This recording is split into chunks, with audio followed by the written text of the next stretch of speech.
श्री कुंज बिहारी श्री हरिदास। राधे राधे दोस्तों, कैसे हैं आप सभी लोग। आई होप सब अच्छे ही होंगे। देखिए, अभी तक आपने कृषु के चैनल को सब्सक्राइब नहीं किया है तो प्लीज़ लाला के चैनल को सब्सक्राइब कर लीजिए, बेल आइकन भी प्रेस कर लीजिए, जिससे लाला के जो भी न्यू वीडियोस होंगे उसकी नोटिफिकेशन आपको इजीली मिल सके। तो जो आज का हमारा वीडियो है वो एकादशी के ऊपर है। बहुत सारे भक्त परेशान हो रहे हैं, कंफ्यूज हो रहे हैं कि एकादशी का व्रत हमें कब करना है, 22 को करना है या 23 को करना है। वीडियो अपलोड करने में थोड़ा लेट हो गई हूँ, लेकिन जिन भक्तों ने 22 को नहीं किया है उनके लिए ये वीडियो यूज़फुल होगा। और कर भी लिया है तो भी आपको जो है बहुत सारी बातें मैं एक्सप्लेन करूँगी आज की वीडियो में। तो चलिए वीडियो शुरू करते हैं और जानते हैं कि इस बार जो मोक्षदा एकादशी है इसके व्रत का हम पालन किस दिन कर रहे हैं। तो उससे पहले मैं आपको बताऊंगी, इससे पहले मैं कुछ चीज़ें हैं जो आपको समझा रही हूँ, जिससे आप खुद ही डिसाइड कर पाएंगे कि आपको जो है व्रत किस दिन करना है। और हमेशा का ही ये समझाना होगा, एक बारी का नहीं है। जब भी एकादशी आती है तो आप क्यों कंफ्यूज होते हैं, आज के वीडियो में मैं सारा आपको क्लियर करूँगी। तो देखिए, हमारे पहले तो मैं आपको एक एग्जाम्पल देती हूँ माता गांधारी का। और उससे आप थोड़ा सा ठीक से समझ पाएंगे कि देखिए, माता गांधारी जो थी वो भी एकादशी का व्रत करती थी, लेकिन वो कौन सी वाली एकादशी का व्रत करती थी जिसमें 10वीं तिथि होती थी। तो वही कारण माना जाता है कि उनके जो 100 पुत्र थे उनकी मृत्यु हुई, और कहीं ना कहीं कन्हैया जो है उनके साथ नहीं थे। तो अब अगर आप ध्यान से समझेंगे इस बात को तो समझ पाएंगे कि जिस एकादशी में थोड़ी भी 10वीं तिथि होती है तो उस एकादशी को हम एकादशी नहीं बोलते हैं, उसको पूरी तरह 10वीं तिथि ही माना जाता है। अब आप खुद सोचिए कि माता गांधारी ने जो व्रत किए थे एकादशी के, उसमें पूरी तरह 10वीं तिथि का पालन होता था। तो वो वाले व्रत हमारे कन्हैया को पसंद नहीं आते। अब आप ये कहेंगे कि ये बात आप कहाँ से कह रहे हैं, तो देखिए, पद्म पुराण के उत्तरखंड जो है उसमें जो है एकादशी के बारे में जो भी डिटेलिंग है, आप चाहें तो वहाँ से पढ़ सकते हैं। जिस एकादशी में 10वीं तिथि होती है उसका व्रत हम नहीं करते हैं, चाहे कुछ भी हो जाए, वो पूरी तरीके से 10वीं तिथि ही मानी जाती है। तो यहाँ पे मैंने आपको थोड़ा क्लियर किया है, और यही कन्फ्यूज़न हर बार होता है जिसकी वजह से आप कंफ्यूज होते हैं कि हमें व्रत किस दिन करना चाहिए। क्योंकि आप हमेशा ये सोच लेते हैं कि अर्ली मॉर्निंग ही एकादशी तिथि समाप्त हो गई है तो हम पूरे दिन का व्रत क्यों रखेंगे।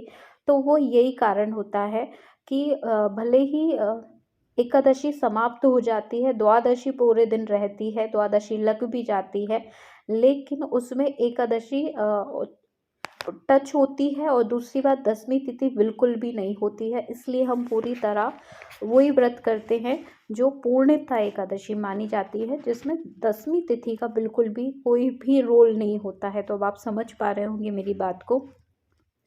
तो इस बार की जो मोक्षदा एकादशी है उसमें भी यही कन्फ्यूज़न हो रहा है। वैसे तो देखिए, दोनों दिन की एकादशी मानी जा रही है, लेकिन 22 तारीख को जो एकादशी है उसमें 10वीं तिथि है पूरी तरह। तो आप समझ सकते हैं फिर कि अभी मैंने जो आपको एक्सप्लेनेशन दिया वो इसीलिए दिया था ताकि आप समझ पाएँ कि 22 तारीख को व्रत क्यों नहीं कर रहे हैं। और जहाँ पे हो भी रहा है तो वो पूरी तरह 10वीं तिथि मानी जा रही है, और उनको भी फल मिलेगा एकादशी करने का, लेकिन वो कुछ इस तरीके से ही मिलेगा जिस तरह माता गांधारी को उस व्रत का फल मिला है। और दूसरी बात यह है कि उनको सिर्फ एक एक एकादशी व्रत करने का ही फल मिलेगा, जो भक्त 10वीं तिथि में व्रत कर रहे हैं।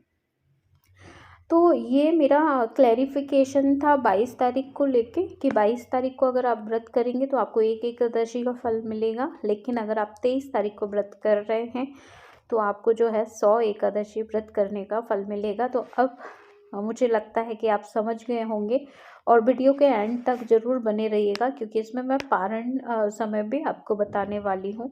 कुछ चीज़ें थी जो मुझे क्लियर करना था। तो देखिए, दोनों दिन की ही एकादशी है, बस फ़र्क इतना है कि एक में 10वीं तिथि है और दूसरी में जो है पूरी एकादशी है। तो अब आप पर डिपेंड करता है कि आप 10वीं तिथि वाली एकादशी करना चाहते हैं या पूरी तरह जो एकादशी है 23 तारीख को आप वो करना चाहते हैं। तो उदिता में ही है दोनों दिन, तो ये बात भी आप यहाँ सोचें कि उदिता वाली ही की जाती है। तो देखिए दोनों ही उदिता में है, लेकिन फ़र्क वो 10वीं तिथि वाला ही है। तो आप डिसाइड कर लें आपको कब करना है। थोड़ा सा हम महत्व जानेंगे कि हम अगर एकादशी का व्रत करते हैं तो हमें क्या कुछ फल मिलता है। तो हर एकादशी का अपने आप में एक अलग ही महत्व होता है। और मोक्षदा एकादशी जैसे मोक्ष से ही समझ आता है कि आपको मोक्ष तो प्राप्त हो गई, साथ में वाजपेयी यज्ञ करने का फल हो गया है। और पिता माता ससुराल पक्ष के सभी को तारण तारण का कार्य आप करेंगे अगर आप इस एकादशी के व्रत का अच्छे से पालन करते हैं तो। और यही कुछ बातें थी जो मुझे एक्सप्लेन करना था आपको। तो अब मैं आपको बता दे रही हूँ कि फाइनली जो व्रत है वो 23 दिसंबर को हो रहा है। सिर्फ खाटू श्याम जी मंदिर में 22 तारीख को व्रत का पालन होगा। और इसके बाद अब हम पारण समय जान लेते हैं कि आप 23 तारीख को व्रत करेंगे तो आपको 24 तारीख को पारण करना होगा। आप 22 तारीख को व्रत करेंगे तो आपको 23 को पारण करना होगा।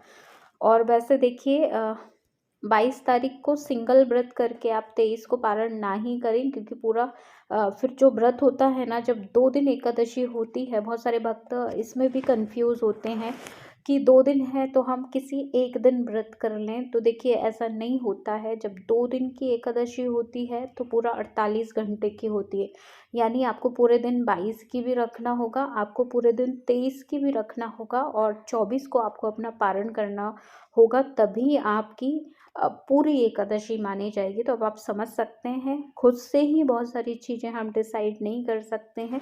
कुछ बातें हमारे गुरुजन की होती हैं जिनको हमें मानना पड़ता है। तो अगर आप को ऐसा लगता है कि 2 दिन है तो किसी एक दिन को चूज़ करके हम व्रत रख लें, तो ऐसा नहीं होता है। 48 घंटे का ये पूरा व्रत माना जाता है जब 2 एकादशी का आपको करना होता है।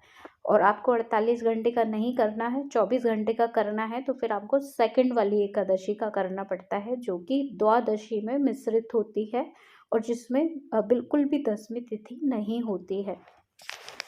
तो दोस्तों आई होप मैं आपको बहुत कुछ क्लियर कर पाई होंगी। और अब मैं जल्दी से आपको पारण समय बता देती हूँ। तो देखिए आप चाहे 22 को रखें या 23 को रखें, 48 घंटे का भी रखें या फिर आप 23 को रखें, आपको 24 तारीख को पारण करना है। और 24 तारीख को जो पारण का समय रहेगा वो अर्ली मॉर्निंग 7:11 से लेके 9:15 तक का टाइम है। मैं एक बार फिर से रिपीट कर दे रही हूँ, 24 दिसंबर को आप अपना पारण करेंगे। पारण का जो सही समय है वो है 7:11 से लेके 9:15 तक आप जो है अपना पारण कर लें। आप सभी भक्तों को, आप सभी वैष्णव भक्तों को जो है मोक्षदा एकादशी की ढेर सारी बधाइयाँ। और इसी दिन जो है गीता जयंती है, तो भगवत गीता कन्हैया की जो वाणी है उसको भी अपने जीवन में उतारें। और गीता जयंती की भी आप सभी भक्तों को कृष्ण लाडले की तरफ से ढेर सारी शुभकामनाएं। तो दोस्तों हम मिलेंगे अब लल्ला के नेक्स्ट वीडियो में। तब तक सबको श्री कुंज बिहारी श्री हरिदास, राधे राधे।